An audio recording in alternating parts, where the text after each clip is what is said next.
Hi, everybody. Thanks for tuning into the first podcast episode of McNiel's Unfiltered Perspective. And today, what's currently on my mind is basically the whole state of our government. The government claims to think that they know what's best for us, and I find that hard to truthfully believe. And why is that? During the California wildfires, the California state government, and they not once ever thought about forgiving all of the loans to people during the wildfires. The people down on the East Coast, whenever it's tornado season, the banks themselves they require the people that are still paying down those loans to pay them off, regardless if there's no property left. And what does the government do? Not a thing at all. They don't forgive the debt of the people, whether or not a natural disaster has occurred to where they are left with no properties whatsoever left. During the height of the pandemic, there was actually people out there that were basically snitches, Karens, to the point where they're like, oh, remember, keep your social distancing 6 feet plus away. You can't have too many people down at wherever it is. Gotta social distance. Gotta mask up. The government, they basically pulled people apart. They arrested people. They kept people from their loved ones during the height of the pandemic. And they claimed it's doing what's best for us. If the government truly wants to do what's best for us and wants to know what really is best for us, how about ending property taxes nationwide from both federal and state level? Because across the country, millions of people, or should I say billions, they are homeowners and they're still paying off their homes. But yet, the home isn't really their own once the payment's already been fully made, meaning no more house payment.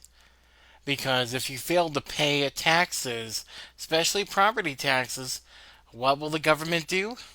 The government will step in, intervene, and say, oh no, this isn't your home anymore. You owe X amount of dollars on property taxes that you have failed to support. And if you're not going to pay us, we're going to take the home. We're going to take pretty much everything that you have. We're going to garnish your wages. We're even going to throw you in jail if you fail to pay us. If you fail to pay the IRS. And plus other court fees too. If you are on child support or owe it, oh yeah, your kids' money, especially if a spouse or a parent has lost their job. A failure to pay will result in them being imprisoned. Oh yeah, that's totally a government that actually cares for us. Bravo. And oh, wait a minute.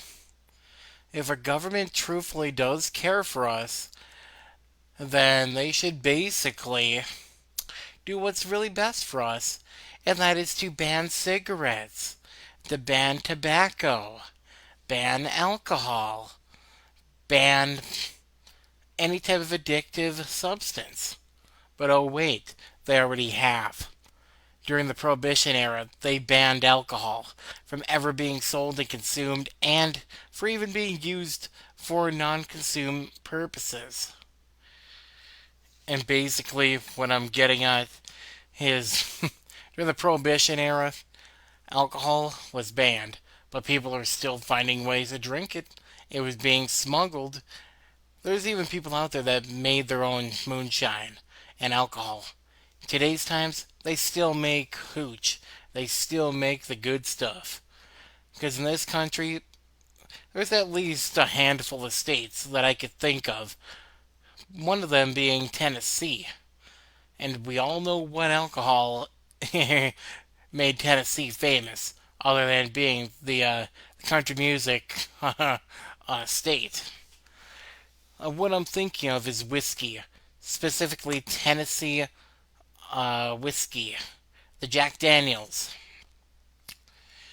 The Jack Daniels blend of whiskey, believe it or not, is actually brewed and distributed in a dry county in Tennessee, for those that are unaware. So if the government claims to know what's best for us, what really is best for us? Because the main reason why I don't trust the government in this case, relying too much on the government is a bad thing. Open up a history textbook.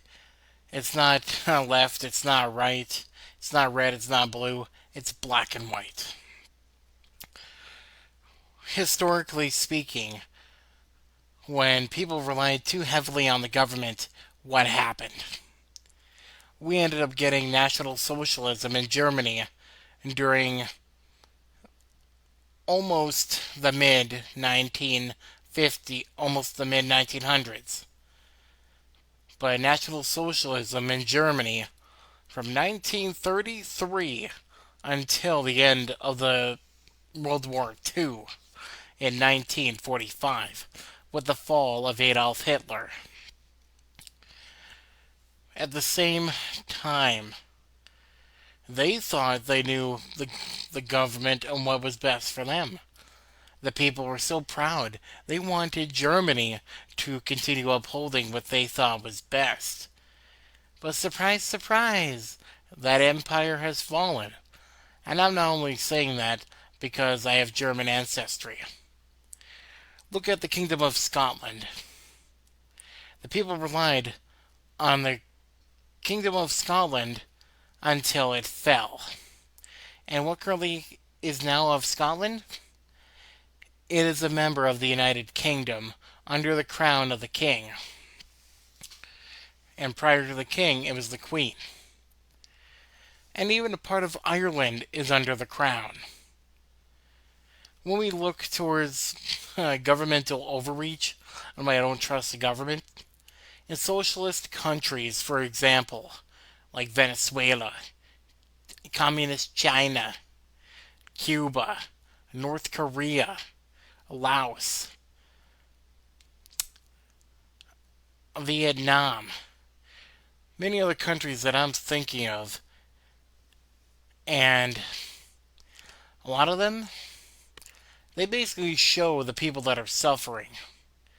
And what they do not show is people being executed, people being imprisoned for what they believe. But basically, all we're shown on the media scale is happy people. We are never really shown the true state of said country and of the people.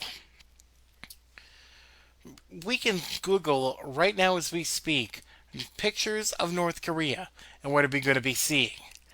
A picture or tons of photos of happy North Koreans. What are we not going to see within that same result? We're not going to be seeing some sad, depressed, and starving North Koreans.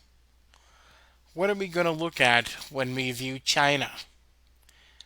We're going to see a mix of both, but we are hardly ever going to be seeing any solid evidence.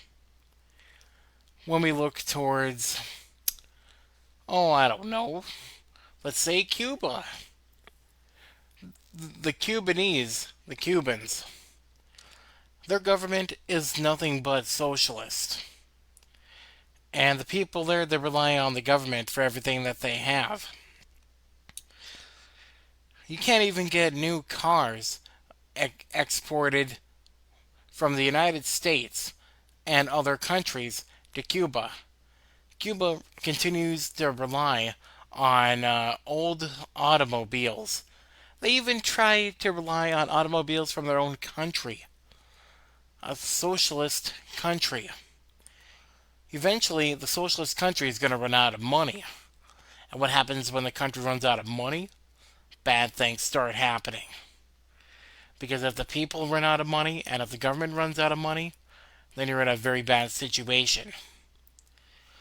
Ronald Reagan, during his time in office, He basically stated that basically the most dangerous words to hear in the English language are, quote, I am from the government and I'm here to help you, unquote. Yeah, the government thinks that they know how to help us, but they don't.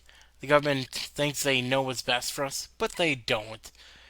What all they know is best is keeping the vote, keeping power, aligning their paychecks. If they really want to know, if we really want someone that actually does represent us, pretty much working class America, we actually have to elect someone that does not come from money. We have to elect someone that we see walking down the street, someone that we could find at a bar, someone that we could find at a restaurant, someone that we could even find selling automobiles for a living. But no, we're not going to be seeing Jane Doe elected to office all because she struggled to pay her bills, all because she sold shoes for a living, all because she was a cosmopolitan. None of that. We'd rather have people in office that come from money, that are billionaires, maybe even trillionaires. We'd rather have people that get elected to office and their background comes from a higher income household or family. And speaking of government doing what's best for us, for those that are unaware, the Social Security Administration, they will lie their tuchus off hardcore because that's what bureaucrats do. And what are bureaucrats good at doing? Lying. If you are the best liar in the world, I actually recommend you join a government job like the Social Security Administration because that is where they will lie their butts off to you. They will tell you as you're planning on getting married if you're on a fixed income. They will tell you, oh, sorry, Ms. Smith. It's great to know that you're going to be getting married. You can keep your income. No. They will actually just say, I'm sorry. Sorry, Jane. Just because you got money, I'm. Just because you got married and have your government issued money on your fixed income, we're going to have to take it away now. Sorry. The government doesn't care if they break up marriages. They don't care if they go against the religious beliefs of the people. They don't care.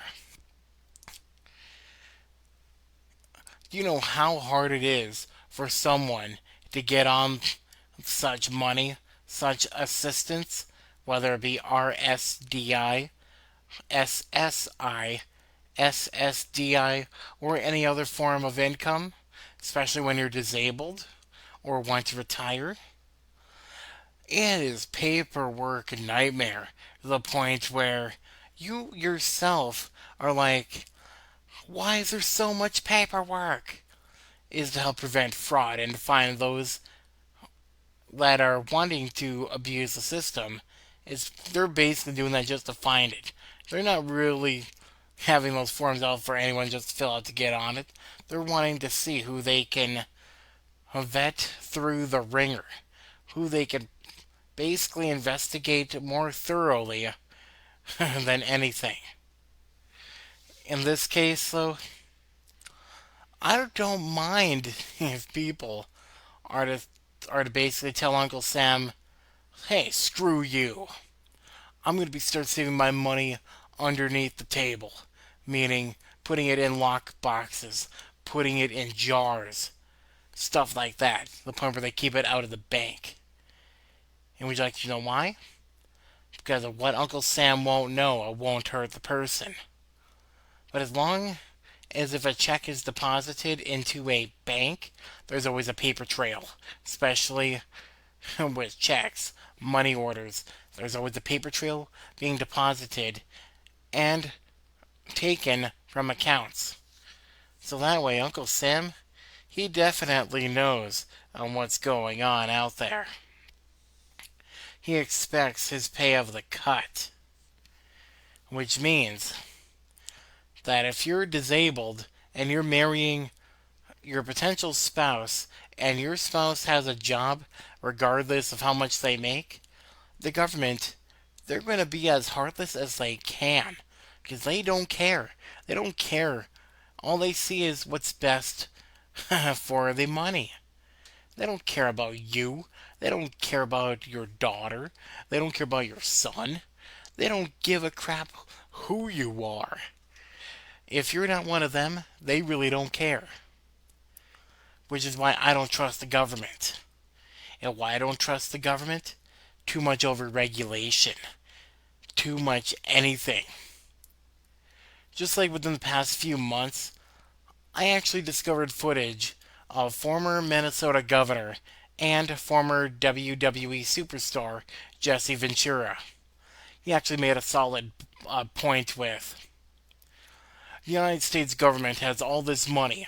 Why are we sending trillions of dollars overseas to wars, to fund wars that we have no involvement in being with, when we should be spending that money on the taxpayers? That is actually a very solid question. Why are we having our government fund all this money towards wars that we have no business being in? Starting trouble with countries we have no business being involved with. If we truthfully wanted America First agenda, it has to start at home, keeping all the taxes here in the United States. And the one thing that does kind of make me chuckle is knowing there are states out there that actually say from the governor themselves that this state is fantastic to start a business in. It's the easiest, I promise you. But the one thing is, that's just a bold ass lie. And I'll tell you why. In the state of Minnesota, for example, if you want to start a junk removal company, good luck. Because I'll tell you why. Because you are going to need insurance. But not just any insurance. You have to get a auto commercial insurance. And what I was quoted was damn near $600 up front. Other states don't require that. In this state, in order to become a junk removal specialist, you have to get hauler tabs at the local dump. You have to get tabs just in order to do that, and they are annual tabs. You have to renew them. If you don't renew them, well, you can't bring any more trash from the customers to the dump. You can't even say it's your trash because they're going to be knowing specifically if you're a frequent customer to the dump. At the same time, one of the more smarter options I thought of is keeping a list, mostly for liability reasons, of keeping the client's information, their address, phone number, names, screenshots of what was sent to you, including basically of what all is being taken, so that way they just can't come back and say, John Smith stole from me, put it on his vehicle, and said he was taking it to the dump. But no, with the EPA regulations and the governmental overreach, they're requiring all that sensitive data to be handed over to the government. And what will the government do with it? Your guess is as good as mine. Truthfully, it is. They would end up pretty much doing an audit on the person running the business. They would have an audit on possibly the person that they had trash removed from, or their junk removed from, or many other things that are out there. At the same time, if you were to have a trailer or a bed of a pickup with junk in it, and if you take it to the dump, guess what? You're going to get fined a fee if you don't have a tarp or anything covering it in a secured manner. Government overreach. Oh, you want to start in one of those mobile automotive detailing type of businesses? Sorry, you have to go by city and state, especially the federal laws too. You have to basically take part in making sure that, well, you have to follow the EPA guidelines by saying or showing that the runoff water isn't going in storm drains. Why? Because they say it will go towards streams and rivers, which I have a hard time believing. If you want to be a detailer, you have to do this, this, and this, and this. If you want to operate a business, you have to submit everything. I'm surprised that you don't have to flash your ID just to pay a simple bill when walking into your insurance company, when making a payment for rent, for making a phone payment. The days where basically the government comes in and says, sorry, if you want to use this video game console, you're going to have to do it pretty much by, or even operate this computer. You're going to have to show an ID and upload it to basically the whole mainframe to where essentially hackers and anybody can get access to your ID and start doxing you. That is very much terrible. But with this, I certainly can align more with some of the reasonings provided by libertarians. Because in theory, they do have good ideas. Because the government can be abusive, as shown in history. The government is also corrupt. Another reason why I don't trust the government, too, is the whole Israel Epstein list thing. They're busy fighting wars with Israel instead of letting Israel deal with their own battles. When it comes to Epstein and the whole list, oh, they claim they want the list to come out. But guess what? It ain't gonna happen. It ain't gonna happen. And why? Because even if the list does come out, they're gonna be redacting a lot of names. And I mean a lot of names. And why? Because the people that are in power are on that list. It could even be the CEO of Walmart, the CEO of Walmart, PlayStation, Amazon, eBay, Coca Cola, PepsiCo, even for any gasoline companies that are out there. Because granted, their names are probably on the list, but we're never going to really know. Even our favorite musicians could be on that list. Our favorite comedians could be on that list.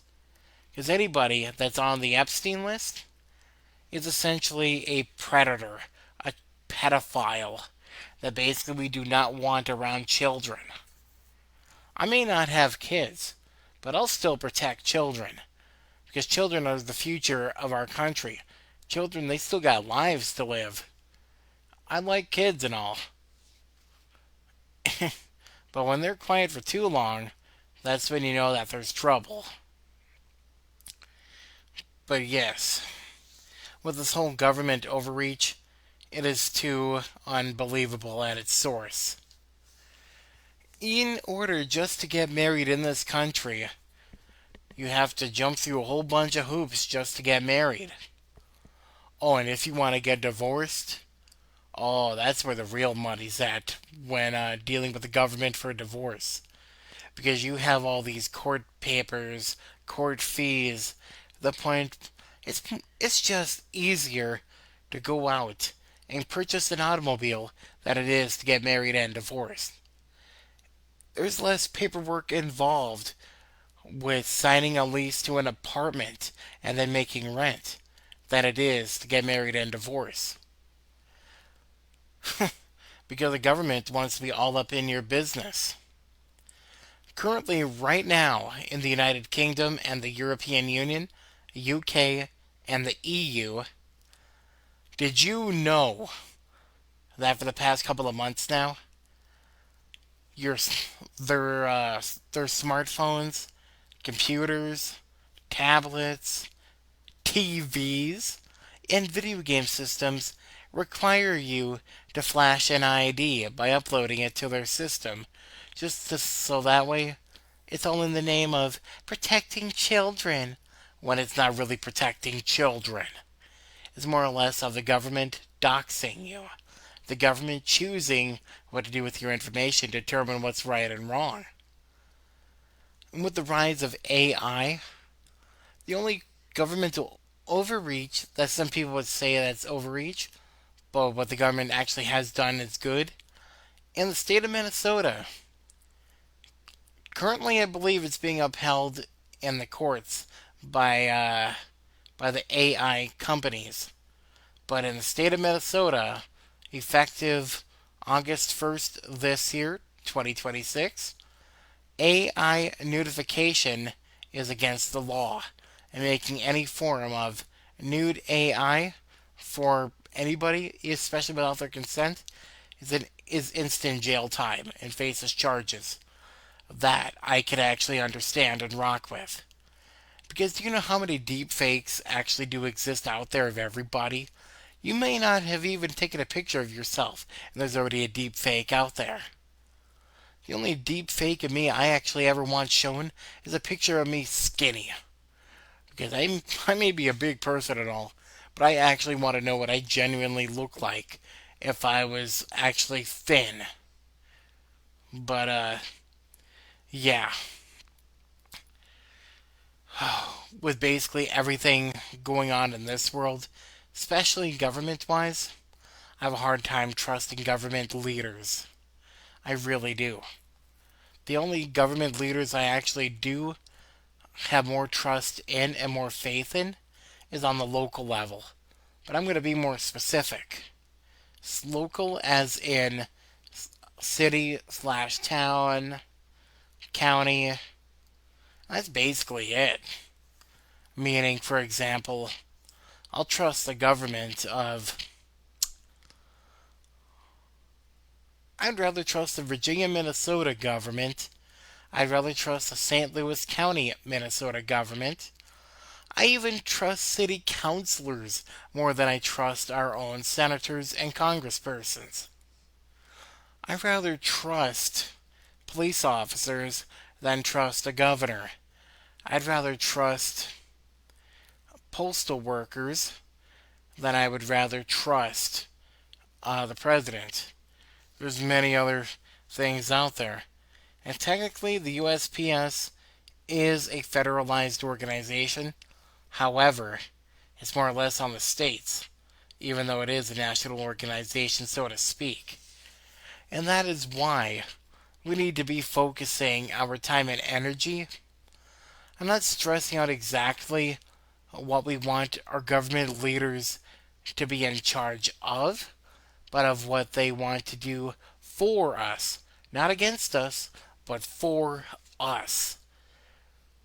Because politicians, they are for the party. They are not for the people. And when they claim that they're for the people, that's when I have a hard time trying to believe. Especially if they have big government, uh, a big government mentality. Because if they have more faith in government than God, that's a problem. Because yes, our government officials, they are put in place of God and pretty much appointed by God. However, we are to pretty much obey and trust our government to an extent. because we are actually called not trying to start a rebellion or a revolt, but I'm just wanting to make this crystal clear that basically we do have a God-given right to believe of what our government's doing is best for us instead of blindly following what the government does.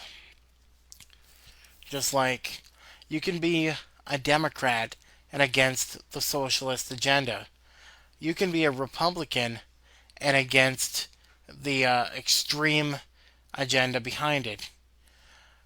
You don't have to always rock with everything that the mainstream party is saying, not even with the minority of the party. Because historically proven, the only thing that Democrats, Republicans, and third parties like the Libertarian Party have all in common is one core theme: individual liberties and rights. That's essentially what they have in common with each other, with the Libertarians, Republicans, and Democrats. The main thing that they have in common is rights and equality. But other than that, it's more a big government than anything. But the Libertarians, more of limited government involvement to small government involvement and interference. But yeah, I don't trust the government, and I sure as hell don't trust anybody that places any authoritarian like voice unless it is detrimental to national security or detrimental to life or death. And I've been going on for about 33 minutes and 20 seconds now. The next podcast episode, it will be on Friday at 3 o'clock. So, stay tuned for then. This is McNiel's Unfiltered Perspective, signing off. Thank you for tuning in.